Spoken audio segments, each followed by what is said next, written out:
ಸಕಲೇಶಪುರದಲ್ಲಿ ಮರಳು ಮಾಫಿಯಾ ಎಗ್ಗಿಲ್ಲದೆ ನಡೀತಾ ಇದೆ. ಮರಳು ದಂಧೆಕೋರರ ಅಟ್ಟಹಾಸಕ್ಕಿಲ್ಲ ಯಾವುದೇ ಬ್ರೇಕ್. ಮರಳು ಕದಿಯೋದನ್ನೇ ರೀಲ್ಸ್ ಮಾಡ್ಕೊಂಡು ಅಟ್ಟಹಾಸ ಮೆರಿತಾ ಇದ್ದಾರೆ. ಮರಳು ತುಂಬೋದಕ್ಕೆ 10 ಪಿಕಪ್ ವಾಹನದ ಮೂಲಕ ಎಂಟ್ರಿ ಕೊಟ್ಟು ಸಾಲು ಕಟ್ಟಿ ವಾಹನದಲ್ಲಿ ಮರಳು ಕಳ್ಳತನ ಮಾಡ್ತಾ ಇದ್ದಾರೆ ದುರುಳರು.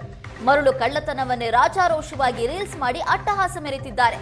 ಹೇಮಾವತಿ ನದಿ ಒಡಲು ಬಗಿತಾ ಇದ್ದಾರೆ ಮರಳು ಲೂಟಿಕೋರರು. ಮರಳು ಮಾಫಿಯಾದ ಕರಾಳ ವಿಡಿಯೋಗಳು ಎಲ್ಲೆಡೆ ವೈರಲ್ ಆಗ್ತಿದೆ. ಸಕಲೇಶಪುರ ಪಟ್ಟಣದ ಕೂಗಳತೆ ದೂರದಲ್ಲಿ ಭಾರಿ ಮರಳು ಲೂಟಿ ಮಾಡಲಾಗ್ತಾ ಇದೆ. 10 ವಾಹನದಲ್ಲಿ ಮರಳನ್ನ ಸಾಗಾಟ ಮಾಡ್ತಾ ಇರುವ ವಿಡಿಯೋ ಸೋಷಿಯಲ್ ಮೀಡಿಯಾದಲ್ಲಿ ವೈರಲ್ ಆಗಿದೆ. ಹಾಗಾದ್ರೆ ತಾಲೂಕು ಆಡಳಿತ, ಪೊಲೀಸ್ ಇಲಾಖೆ, ಗಣಿ ಇಲಾಖೆ ಅಧಿಕಾರಿಗಳು ಕಣ್ಮುಚ್ಚಿ ಕೂತಿದ್ದಾರಾ? ಸಕಲೇಶಪುರ ಪಟ್ಟಣದ ಬೈಪಾಸ್ ಬೈಕೆರೆ ಗ್ರಾಮದ ಬಳಿ ಮರಳು ಸಾಗಾಟ ಮಾಡಲಾಗ್ತಾ ಇದೆ. ಮರಳು ಮಾಫಿಯಾ ವಿರುದ್ಧ ಕಠಿಣ ಕ್ರಮ ಕೈಗೊಳ್ಳಬೇಕು ಅಂತ ಗ್ರಾಮಸ್ಥರು ಆಗ್ರಹ ವ್ಯಕ್ತಪಡಿಸ್ತಾ ಇದ್ದಾರೆ. ಅಧಿಕಾರಿಗಳು ಏನ್ ಮಾಡ್ತಿದ್ದಾರೆ? ಕಣ್ಮುಚ್ಚಿ ಕೂತಿದ್ದಾರಾ? ಈ ರೀತಿಯಾಗಿ ರಾಜಾರೋಷವಾಗಿ ಮರಳು ಮಾಫಿಯಾ ನಡೀತಾ ಇದ್ರು ಕೂಡ ಯಾಕೆ ಕ್ರಮ ಕೈಗೊಳ್ತಾ ಇಲ್ಲ? ಬರೀ ಮರಳು ಮಾಫಿಯಾ ಮಾಡ್ತಾ ಇರೋದು ಮಾತ್ರ ಅಲ್ಲ, ಅದನ್ನ ವಿಡಿಯೋ ಮಾಡಿ ಸೋಷಿಯಲ್ ಮೀಡಿಯಾದಲ್ಲಿ ಹರಿಬಿಡ್ತಿದ್ದಾರೆ.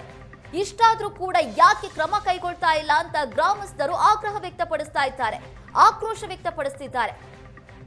ಸಕಲೇಶಪುರದಲ್ಲಿ ಎಗ್ಗಿಲ್ಲದೆ ಹೇಮಾವತಿ ನದಿ ದಂಡೆಯಲ್ಲಿ ಮರಳು ಮಾಫಿಯಾ ನಡೀತಾ ಇದೆ.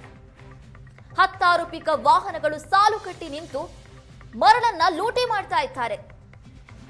ಅಧಿಕಾರಿಗಳು ಶೀಘ್ರ ಕ್ರಮ ಕೈಗೊಳ್ಳಬೇಕು ಅಂತ ಗ್ರಾಮಸ್ಥರು ಆಗ್ರಹ ವ್ಯಕ್ತಪಡಿಸಿದ್ದಾರೆ.